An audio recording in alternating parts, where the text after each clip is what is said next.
In my opinion, when somebody does a bilateral jump, so they're a double leg jump, no matter what plyometric it is, it can be hurdle hops, and hurdle hops are a go-to for me.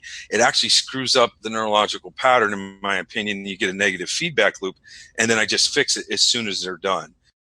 Force and accumulation, maybe we're thinking mostly a unilateral with a gradual shift to bilateral. And then when we're thinking power and speed, we're going to support that with high power and high forces in the weight room using bilateral activities and bilateral jumps to match the power and speed qualities we want to see in support in terms of concentrating just the neurological load on the body.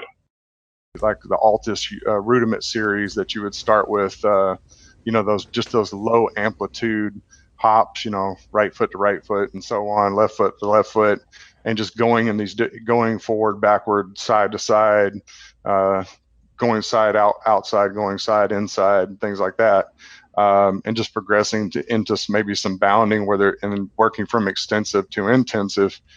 And from what I've seen over the past, just from some teams I've worked with, starting in that manner and then progressing to more intense unilateral jumping, of course, doing the weight room exercises as well, along with some bilateral exercises in the weight room, but staying on the unilateral jumping plyometric work, I felt like I can't say I can prove it, right? But I felt like there was a great tissue resiliency built.